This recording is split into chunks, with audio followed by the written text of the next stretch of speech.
Hello, a very good evening to all of you. Crazy mechanical YouTube channel में आप सभी का स्वागत है। इसके साथ साथ आपको बता दें कि टेलीग्राम पे अपना ग्रुप है जिसका नाम है इसरो डीआरडी ग्रुप और टीम की जूमेट। आप वहाँ ज्वाइन कर सकते हैं जिसका लिंक हम डिस्क्रिप्शन में दे दिए हैं। आप वहाँ से ज्वाइन कीजिए। वहाँ डेली ऑब्जेक्टिव क्वेश्चन कराया जा रहा है जो कि आने वाले सभी एग्जामों के लिए काफ़ी बेनिफिशियल है। और अब हम बताते हैं कि ये जो है टेक्निकल की नेक्स्ट वीडियो है सोम की। किसकी है? सोम की। तो आपको पता होना चाहिए कि मैंने इसके पहले सॉम के कई पार्ट जो है कि यूट्यूब पे अपलोड कर दिया है। उसे देखिए क्योंकि हमने यहाँ जो करा रहे हैं वो काफ़ी इंपॉर्टेंट क्वेश्चन हैं और सब सिलेक्टिव क्वेश्चन ही हैं, ठीक है, जो कि सारे सारे एग्जाम में पूछे जा चुके हैं, ठीक है। तो चलिए स्टार्ट करते हैं आज के शानदार क्वेश्चन के साथ। सबसे पहले क्वेश्चन देखते हैं क्या है। पहला क्वेश्चन देखिए आपके स्क्रीन पर दिख रहा होगा। हम पढ़ते हैं एक करके। चलिए कोशिश कीजिएगा वीडियो में आप जो है वीडियो को पॉज करके आंसर खुद देखने का इसका, ठीक है, तो वो ज़्यादा अच्छा रहेगा। बाकी हम तो बताएंगे ही करेक्ट आंसर। चलिए स्टार्ट करते हैं। Positive bending moment is also known as positive bending moment जो है किस नाम से जानते हैं? एक और नाम से किस नाम से जानते हैं? ऑप्शन है हॉगिंग या सैगिंग या कंट्राफ्लेक्चरल या समटाइम्स हैगिंग या समटाइम सैगिंग। चलिए इसका करेक्ट आंसर होगा, मैं आपको बता दूं, इसका करेक्ट आंसर होगा, एक मिनट थोड़ा सा मैं नीचे स्लाइड कर लूँ ताकि आपको क्वेश्चन पूरा प्रॉपर दिख जाए। इसका करेक्ट आंसर होगा सैगिंग, ठीक। अगर क्वेश्चन नेगेटिव बेंडिंग मोमेंट पूछता है तो ऑप्शन होता है हॉगिंग, ठीक। चलिए आगे देखते हैं क्वेश्चन। क्वेश्चन आगे देखेंगे। Beams of uniform strength very in section such that. उस टाइप के बीम को क्या कहते हैं जिसका क्रॉस सेक्शन वेरी करता है? ऑप्शन है बेंडिंग मोमेंट रिमेंस कांस्टेंट होगा। उस टाइप के बीम में बेंडिंग मोमेंट रिमेंस कांस्टेंट रहेगा या डिफ्लेक्शन कांस्टेंट रहेगा या मैक्सिमम बेंडिंग मोमेंट कांस्टेंट रहेगा या शेयर फोर्स कांस्टेंट रहेगा। इसका करेक्ट आंसर होगा ऑप्शन नंबर सी। बताएंगे मैक्सिमम बेंडिंग स्ट्रेस जो है कि कांस्टेंट रहता है कब, किस टाइप के बीम में? जब क्वेश्चन बोलेगा बीम्स ऑफ यूनिफॉर्म स्ट्रेंथ, यानी जब बीम की इस यूनिफॉर्म स्ट्रेंथ होगी तब क्या कांस्टेंट रहेगा? मैक्सिमम बेंडिंग स्ट्रेस कांस्टेंट होगा, ठीक है। ऑप्शन सी इसका करेक्ट आंसर होगा। चलिए आगे देखते हैं। आगे है question. Find the bending moment at the beam section when the shear force along A section is zero, ठीक है। ऑप्शन है मिनिमम, मैक्सिमम, जीरो या आइदर मैक्सिमम और मिनिमम। तो इसका करेक्ट आंसर होगा ऑप्शन नंबर डी में आइदर मैक्सिमम और मिनिमम होगा, ठीक है। एक बार क्वेश्चन भी देख लीजिए आप लोग ऊपर, ठीक है। चलिए आगे देखते हैं क्वेश्चन। क्वेश्चन है a beams is of rectangular section the distribution of shearing stress across a section is. Option है पैराबोलिक होगा, रेक्टेंगुलर होगा, ट्रेंगुलर होगा या नन होगा। क्वेश्चन जब आए रेक्टेंगुलर बीम के अंदर अगर पूछता है डिस्ट्रीब्यूशन शेयरिंग फोर्स का तो याद रखिएगा करेक्ट आंसर होता है इसका पैराबोलिक, ठीक है। चलिए नेक्स्ट क्वेश्चन देखते हैं। ए केबल विथ यूडीएल पर horizontal metre run will take the following shape. किस टाइप का शेप लेगा? अगर यूडीएल टाइप में अगर एक्ट कर रहा है कोई केबल है, यूडीएल टाइप में जो लोड लगता है, जैसे आपको पता होना चाहिए यूडीएल जो है कि पूरे बीम के ऊपर यूनिफॉर्मली डिस्ट्रीब्यूटेड होता है, तो उसी टाइप का एक केबल है जिस पे फोर्स लग रहा है यूडीएल टाइप का। तो इस टाइप में किस टाइप का शेयर फोर्स या बेंडिंग मोमेंट मिलेगा? यहाँ पूछ क्या रहा है, यूडीएल पर horizontal metre run will take the following shape. तो जो शेप बनेगा वो होगा पैराबोलिक शेप। क्या बनेगा? Parabolic shape. Option number B होगा करेक्ट आंसर, ठीक है। देख लीजिए क्वेश्चन एक बार, आगे चलते हैं। For a fixed beam of a span L carrying a UDL of W where does the point of contraflexure lie. कहाँ पे पॉइंट ऑफ कंट्राफ्लेक्चर लाई करेगा? ऑप्शन है एट द फिक्स्ड एंड्स पे, at the middle of a beam पे, at the distance of the L/4 from the ends, या option D है at a distance of L/2√3 from the end.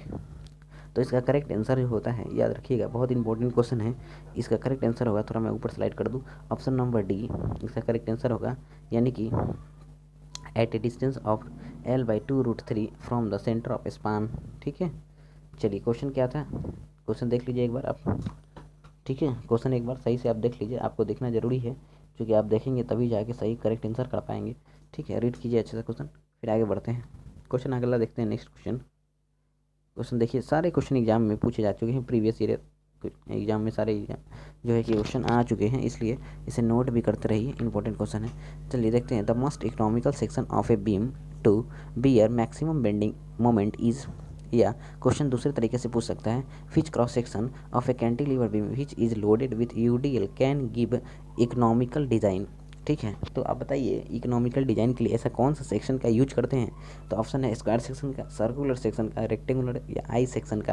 तो इसका correct answer होगा I section. Option number क्या होगा, option number D इसका correct answer होगा आई सेक्शन। चलिए आगे बढ़ते हैं, आगे देखते हैं। A simply supported beam is subjected to a point load. ठीक है, सिंपली सपोर्टेड बीम है जिसपे पॉइंट लोड एक्ट कर रहा है। ठीक है, load P eight the middle of a beam. ठीक है, द करेक्ट नॉर्मल स्ट्रेस, क्या पूछ रहा है, correct normal stress distribution across the cross section is given by which figure. ठीक है, फिगर देख के बताना है कि किस फिगर से आप जो है कि इस जो सिंपली सपोर्टेड बीम जो है सिंपली सपोर्टेड में जो फोर्स एक्ट कर रहा है उसके लिए जो डायग्राम बनेगा किस टाइप का डायग्राम बनेगा। ठीक है, तो आप डायग्राम देखेंगे, ऑप्शन ए का डायग्राम देखेंगे, ऑप्शन बी का डायग्राम देखिए और ऑप्शन सी का और डी का डायग्राम आपको दिख रहा होगा। इसमें से आप बताइए कि इसका करेक्ट आंसर क्या होगा। तो आपको बता दें, जब सिंपली सपोर्टेड बीम का बात करें और पॉइंट लोड अगर मिडिल में लग रहा होगा तो अगर नॉर्मल स्ट्रेस पूछता है तो उस कंडीशन में जो फिगर बनेगा ऑप्शन नंबर ए इसका करेक्ट आंसर होगा। आप याद रखिएगा कंप्रेसिव स्ट्रेस और टेंसाइल स्ट्रेस किस तरीके से डिनोट किया गया है, ऊपर मैंने यहाँ पे डिनोट किया है, देखिएगा, इसको ध्यान रखिएगा। ठीक है, चलिए आगे बढ़ते हैं। If a beam of constant section is subjected to throughout its length to a uniform bending moment it will bend to a triangular shape, a catenary type shape, a parabolic curve या a circular arc. Correct answer क्या होगा इसका, correct answer होगा एक circular arc. फिर से एक बार question पढ़ देते हैं। If a beam of a constant section is subjected throughout its length to a uniform bending moment it will be bend to, correct answer होगा क्या, इसका करेक्ट आंसर हो जाएगा option number D, a circular arc. ठीक है, चलिए आगे बढ़ते हैं। ए सिंपली सपोर्टेड बीम, ठीक है, ए simply supported beam has a equal overhanging length and carries equal concentrated load P at its bending moment over the length between the support is zero। ठीक है, यह ऑप्शन हुआ is non zero constant या varies uniformly from one support to another support, या option D है maximum at mid span. बता दें इसका करेक्ट आंसर होगा is non zero constant. Option number B इसका करेक्ट आंसर होगा, याद रखिएगा। आगे बढ़ते हैं, चलिए आप क्वेश्चन देखिए सही से पहले। The bending moment diagram of the beam shown in figure is, देखिए अच्छा क्वेश्चन था, इंपॉर्टेंट था, इसलिए मैंने इसको उठाया है। ठीक है, तो ऑप्शन देखिएगा, इस टाइप के क्वेश्चन है कि the bending moment diagram of the bending beam shown in figure, जो फिगर आपको दिख रहा होगा कि यहाँ पे एक कपल लग रहा है पॉइंट ए पर, जो रिएक्शन है इस पे एक कपल लग रहा है। ठीक है, यहाँ पे तो इस टाइप का आपको डायग्राम बताना है कि क्या डायग्राम बनेगा। तो इसका करेक्ट आंसर है, देखिए ऑप्शन के अकॉर्डिंग चलेंगे, या रेक्टेंगल बनेगा या ट्रिंगल बनेगा या ट्रेपेजियम बनेगा या पैराबोला बनेगा।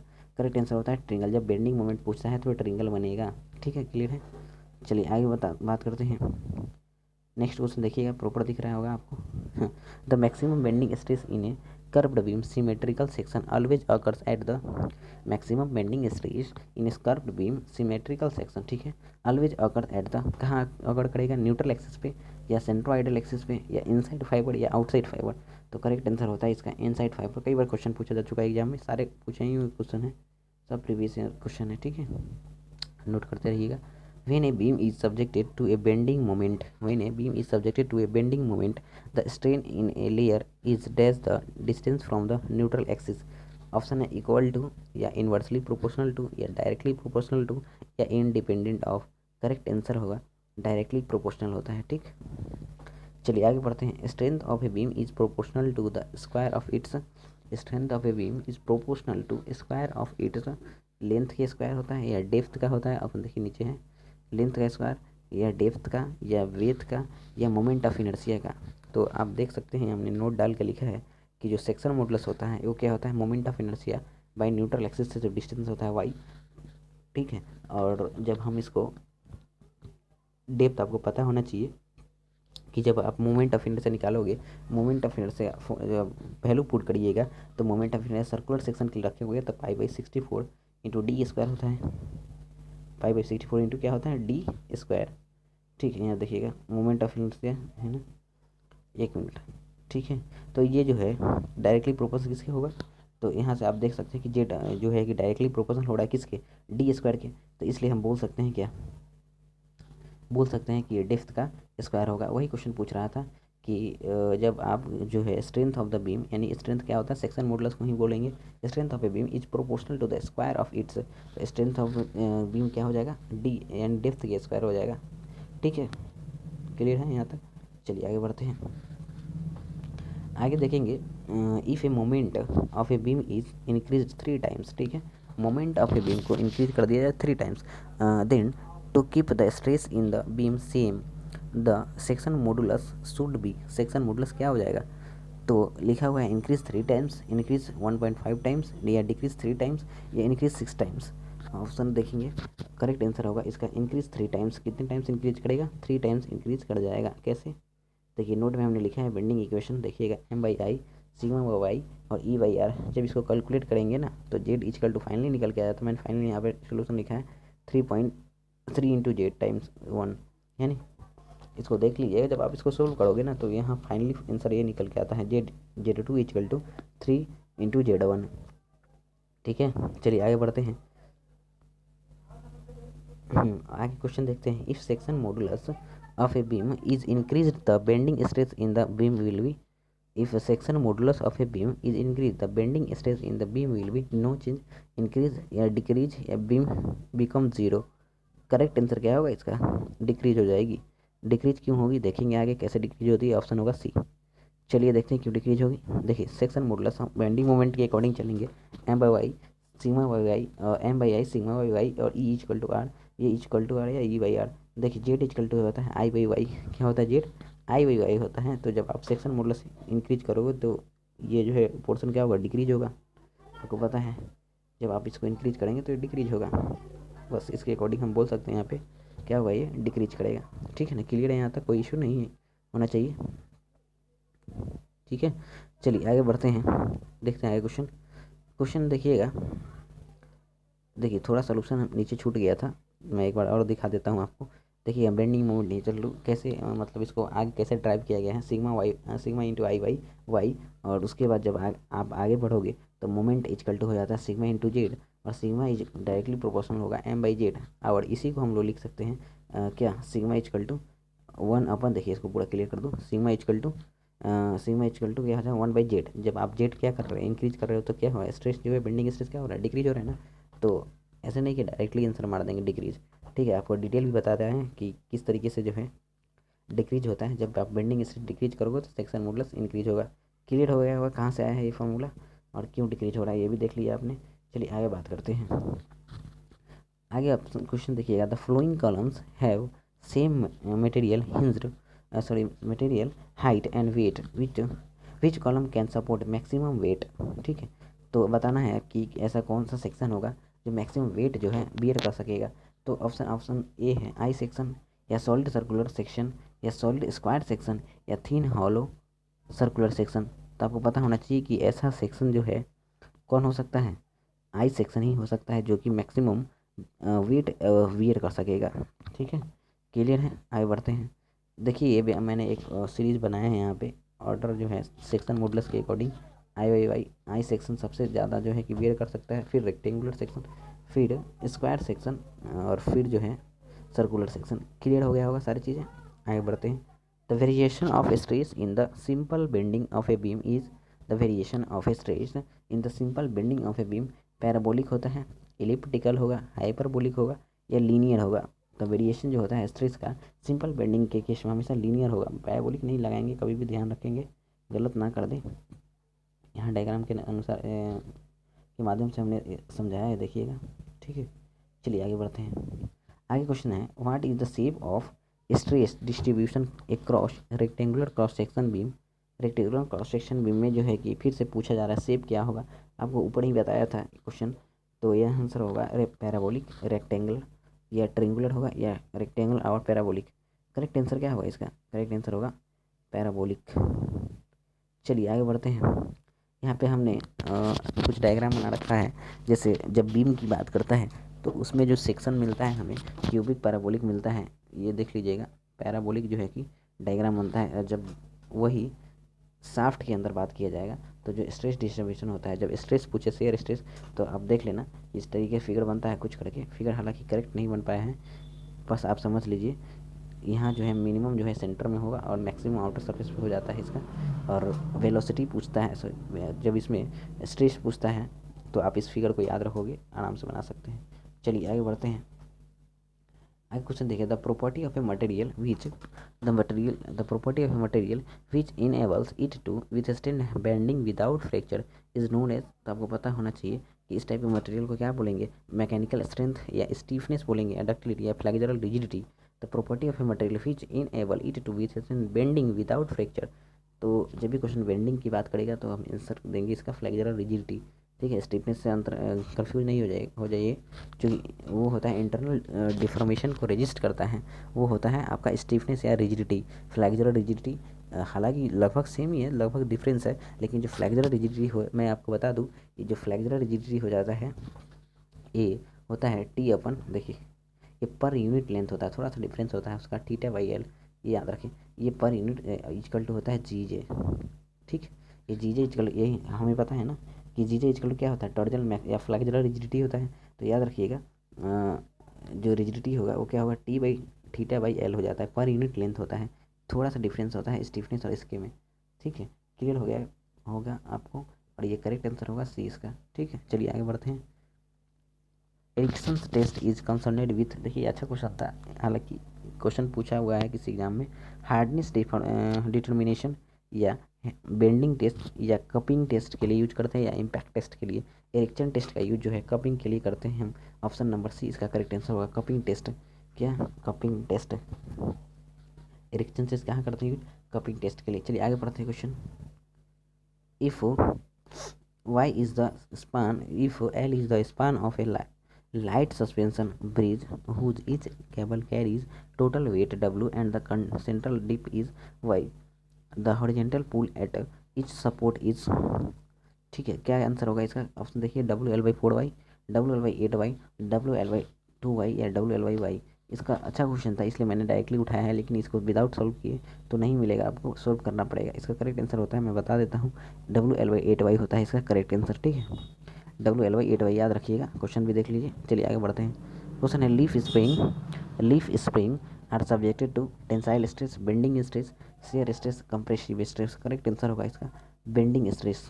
ठीक है, आगे बढ़ते हैं। For a beam of uniform strength the maximum bending stress at all the section along the length is not equal uniformly या जीरो। ऑप्शन करेक्ट आंसर होगा इसका इक्वल। चलिए आगे देखिए। If a rectangular beam is loaded transversely, the maximum compressive stress will be developed on the bottom layer या every cross section top layer या neutral axis. इसका correct answer होता है टॉप लेयर। ठीक है, चलिए आगे बढ़ते हैं। देख लीजिएगा डायग्राम में हमने बताया कैसे, कंप्रेसिव पूछा था ना इसलिए। In theory of simple bending of a beam which one of the following assumptions is incorrect. Beam initially straight होगा या beam material should not be brittle. तो एक एजप्शन के अकॉर्डिंग, हालांकि हमने यहाँ पे दो ही ऑप्शन इसका लिया है, इसका करेक्ट आंसर होता है beam material should not be brittle, यानी ब्रिटल नहीं होना चाहिए एजप्शन के अकॉर्डिंग। चलिए आगे बढ़ते हैं। The flexural rigidity of a beam is, flexural rigidity क्या होता है, तो देखिए एक फ्लेक्सुरल रिजिडिटी ही नहीं बल्कि हमने सारे चीज़ को यहाँ रखा है। तो जो फ्लेक्सुरल रिजिडिटी होता है, अभी मैंने ऊपर क्या बताया था आपको, फ्लेक्सुरल रिजिडिटी जो होता है EI होता है, ये टॉर्जनल रिजिडिटी अगर पूछता है, देखिए अभी ऊपर जो था वो फ्लेक्सुरल रिजिडिटी जो होता है E/I होता है, जबकि टॉर्जनल रिजिडिटी जो होता है G इंटू, जो कि सारा चीज़ हमने यहाँ पे लिख दिया। देखिएगा एक्सियल रिजिडिटी से बात करते हैं, एक्सियल रिजिडिटी होता है A/E, और दूसरा फ्लेक्सुरल रिजिडिटी होता है E/I, और टॉर्जनल रिजिडिटी होता है G/J। ठीक है, क्लियर है, देख लीजिएगा, नोट कर लीजिएगा, अच्छा इंपॉर्टेंट क्वेश्चन है। The polar section modulus of a solid circular shaft of a diameter d about an axis through its center of a gravity is, correct answer होगा π/8 dq या π/16 dq या π/32 dq या π/64 dq। तो आपको बता दें इसका करेक्ट आंसर क्या हो जाएगा। क्वेश्चन क्या था, एक बार फिर से पढ़ते हैं। The polar section modulus of A solid circular shaft, polar section modulus पूछा जा रहा है सॉलिड सर्कुलर शाफ्ट का, तो क्या होना क्या चाहिए इसका, π/32 इंटू dq। क्या करेक्ट आंसर होगा, सी ऑप्शन इसका करेक्ट हो जाएगा। चलिए आगे बढ़ते हैं। The ratio of moment of inertia of a rectangular and shaft and that of the triangle having same base and height with respect to their base would be, देखिए थोड़ा सा हम एक्सप्लेन नीचे किए हैं इसका, पहले एक्सप्लेनेशन देख लेते हैं। देखिए ये रेक्टेंगल रहेगा, ब्रेथ और हाइट है, और यहाँ पे ब्रेथ सेम ब्रेथ, यहाँ लिखा हुआ है एक चीज़ कि बेस जो है दोनों का क्या है, सेम है। सेम बेस हम लेके चलते हैं दोनों का, रेक्टेंगल और ट्रिंगल दोनों का। उस कंडीशन में moment of inertia rectangular beam का क्या हो जाता है, आई ए बी बराबर होगा बी एच क्यू बाई 3। इस सेक्शन मॉडुलस लिया गया है। मोमेंट ऑफ इनर्शिया ट्रिंगुलर अबाउट रखेंगे तो बी एच क्यू बाई 12 हो जाएगा। जब इसको आप सोल्व करोगे moment of inertia a b by I b c, तो करेक्ट आंसर यहाँ से निकल के आएगा। देखिए यहाँ पे जब मैंने सोल्व किया है तो बी एच क्यू बाई 3 और into 12 by b h q cut जाएगा ये, तो ये फाइनली आंसर आएगा 4:1। इसलिए करेक्ट आंसर इसका क्या हो जाएगा, 4:1 इसका करेक्ट आंसर हो जाएगा। देखिए क्वेश्चन एक बार देख लीजिएगा, 4 इसका करेक्ट आंसर हो जाता है, ऑप्शन नंबर सी। आगे बढ़ते हैं। Circular beams of a uniform strength can be made by changing diameter in such a way that m by z is constant, sigma y is constant, e by r is constant या m by r is constant। Correct answer होता है m by z is constant। बाकी हमने bending equation लिखा है, कैसे आया वो ये भी देख लीजिए। m equal to sigma into Z, और जब सिग्मा निकालेंगे तो m by z हो जाएगा। ठीक, आगे बढ़ते। Two beams have same width but first beam has double the depth of second beam, the elastic strength of first beam compare to the second beam will be 4 times या double या 8 times या half. तो यहाँ पे हमने solve भी किया है, देखिएगा कैसे निकालते हैं। आपको पता होना चाहिए सेक्शन मॉडुलस जो है 1 माना है इसको, जो कि होता है बी डी क्यू बाई 12 और डिस्टेंस न्यूट्रल एक्सिस से, यानी आई बाई वाई होता क्या है एक्चुअली में, जेड इक्वल टू होता है आई बाई वाई। बस आई की जगह पे हमने बी डी क्यू रखा है और वाई की जगह पे डी बाई 2। जब इसको आगे सोल्व कीजिएगा तो आपको निकल के आएगा D B D 2 BD² by 3। फिर जब हम जेड 2 निकालेंगे तो BD² बाई 6 होगा। अब इन दोनों का रेशियो बोला है क्या होगा, तो जब इन दोनों को कंट्रीब्यूट करेंगे एक जगह पे, तो यहाँ लास्ट में फाइनली आंसर जो निकल के आएगा वो आएगा Z1 equal to 4 times into Z. देखिए यहाँ पे क्या निकल के आ जाएगा, ये Z1 क्या हुआ 4 टाइम्स हुआ Z2 के, तो इसलिए करेक्ट आंसर क्या हो जाता है 4 टाइम्स। ठीक है, 4 टाइम्स इसका करेक्ट आंसर होगा। एक बार क्वेश्चन भी देख लीजिए अच्छे से। ठीक है, इसका ऑप्शन नंबर ए जो है करेक्ट आंसर होगा। चलिए, आज हमने इम्पोर्टेंट क्वेश्चन किया है सॉम के, ठीक है, स्ट्रेंथ ऑफ मटेरियल के। अभी एक आध दो वीडियो और आ सकते हैं इसके इम्पोर्टेंट क्वेश्चन के। उसके बाद हम जो है टॉम करेंगे थ्योरी ऑफ मशीन, वो भी सारे प्रीवियस ईयर ही करेंगे, ये भी सारे प्रीवियस ईयर थे। ठीक है, तो वीडियो को देखिए, जो इंपॉर्टेंट लगे उसे नोट कीजिए। ठीक है, बाकी मिलते हैं नेक्स्ट वीडियो में। आप वीडियो लाइक करिए, शेयर करें, सब्सक्राइब कीजिए, दोस्तों के साथ भी जुड़िए। ठीक है, ज़्यादा से ज़्यादा लोगों को जोड़िए, समझे। और बाकी पढ़ते रहिए अच्छे से। ठीक है, bye bye, take care, thank you.